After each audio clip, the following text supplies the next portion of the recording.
How can you become more productive and get done what you need to do in your week to help you towards your goals? You have so much time throughout your week, but normally when we don't plan and we just wing it, we end up getting to Thursday and we have not done half of the things that we wanted to do.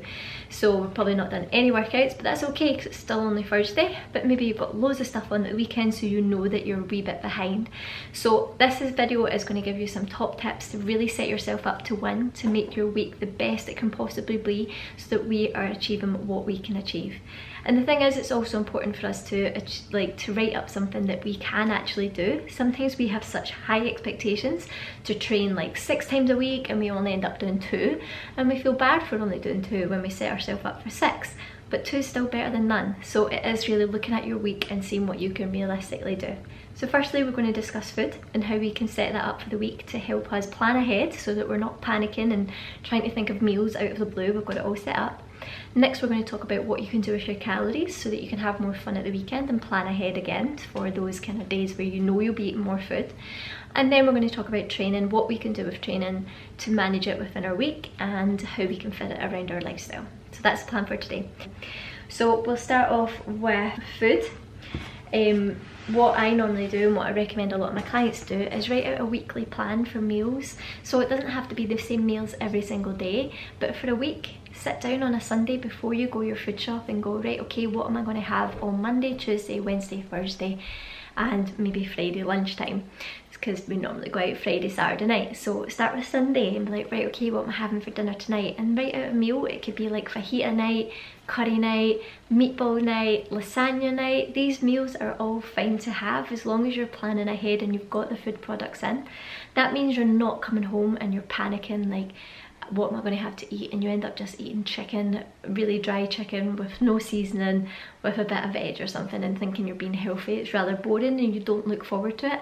And maybe throughout the day at work you're not excited about your meals because you don't know what you're having when you get home. It's nice to be, okay, I'm having meatballs tonight, so for lunch I'm going to have this because I've got something to look forward to when I get home.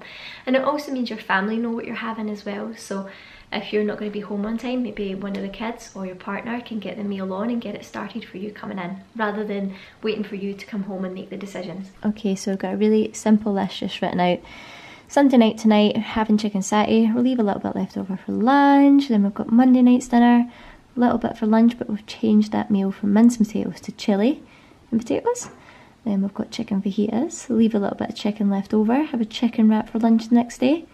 We've got salmon and baby potatoes, and then we could maybe just mix it up with a tuna sandwich the next day, meatball pasta, and save Friday lunch for something exciting, a meatball kind of sub sandwich. That's a kind of meal plan that you could write out.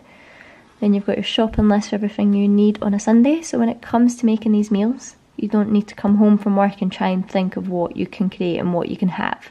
Especially when you're hungry, you straight away know what you're having. You can get it on the cooker, or your partner can get it on the cooker, because all this stuff is there to make it. Normally what I recommend with a lot of girls is when they're making their dinner is leave a little bit extra and keep it for your lunch the next day. It's like the easiest thing you can do. So we've just got on a big massive portion of chicken satay. That's 5 chicken breasts in there, so that's 5 meals. So you could easily put that in a tub and freeze it and take it out the night before you want to have it.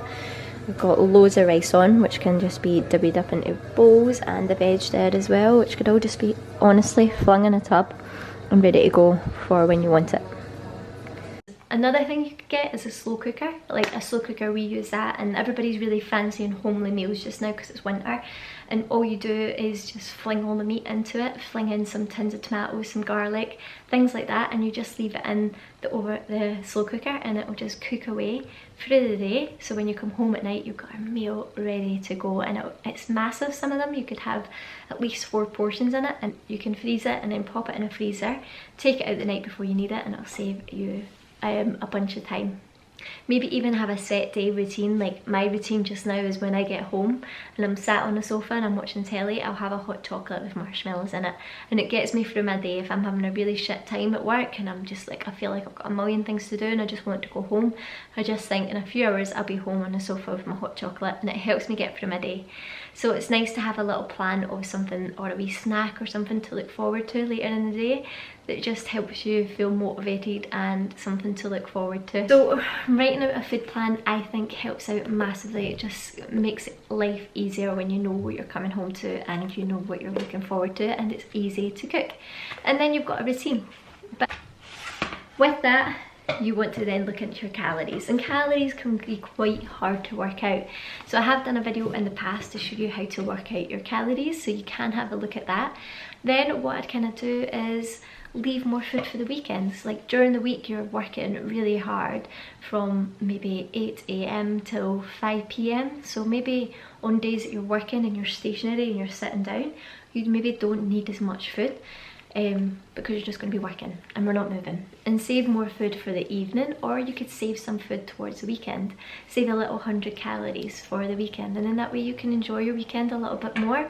But if you have a goal such as maybe fat loss, or you're looking to get a little bit leaner and more toned looking, then I'd say you do need to kind of keep on track of the weekends and be aware of what you're eating around then, because there's no point restricting yourself and having lower food Monday to Friday to then come the weekend you're eating 3,000 calories Friday night and Saturday night.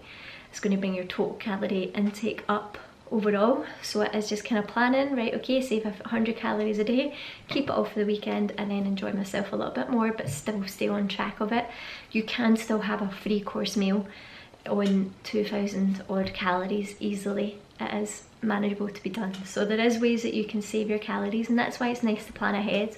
But if you're kind of, again, winging it, and just maybe on a Tuesday night you end up going out with the girls and you have a meal, and you go out for lunch the next day with a friend, and then you maybe the day after that you get some takeaway, and then come Friday you get another takeaway. So you can see, if you don't plan, you're going to be more likely to make these little changes that could add up longer term, like takeaways, lunches, dinners out, and then come the weekly total is massively up higher because you've not been kind of tracking your calories. So I do think it is a good idea to track your food throughout the week so that you've got a rough idea of what you're having. And then if you know what you're having, you can always change your calories. If you're not seeing your body changing the way you want to, then you can drop your calories a little bit lower. Or if you're starving and you can't stick to the calories, then you know you can easily put them up to get yourself to stick to it a little bit better. So there's a really good reason for tracking your calories. It just makes you more aware of what's in food. So food that you eat every single day, you could track it and find out that it's maybe not as healthy as you thought it was, and it could be 300 calories for a little protein bowl, whereas you could have had a baked potato and tuna for that. So it's really kind of looking into your food in a lot more detail, so you have a bigger understanding of what you're putting in versus what you're putting out, because some stuff looks innocent and it's not. Next up, with training, I would do the exact same. So I've got my diary here blocked out, and I check out every single hour of the day. So I'm making sure that I can fit in my time for my training. So I'll sit down, I've got my diary here, so what I do is I sit down and I plan the days that I can exercise and I can train, and I always have a backup plan. So always have a plan B. So if something happens with work and you get kept behind, then you still have that extra day to get that workout in. And then you could always have another plan that if you can't actually get to the gym and it's been a crazy day, you can jump on YouTube and do a workout from home. So I do workouts from home on a Monday and a Tuesday, and then I do my own training Wednesday, a bit on Tuesday, and kind of Friday. But this weekend I know I've got visitors coming up, so I know I won't be able to train in that week, so I'm going to have to do my home workouts, my own training, and fit it in that week. But normally I would spread it out a little bit more, so it just makes you more aware of what you're actually going to achieve in your week. And give yourself a realistic target. Don't make yourself plan to train 5 times a week if you can only get 2.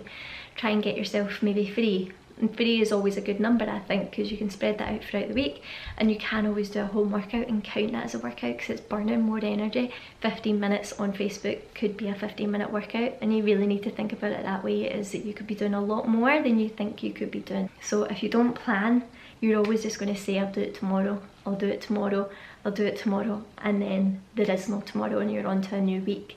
So writing down everything is really going to help you massively later down the line. And it also doesn't need to be just training and food prep and Meals that you need to plan, maybe planning time with your partner, planning time with your family, because if you're always running out of time, you don't realise how you've maybe not had a meal with your partner all week.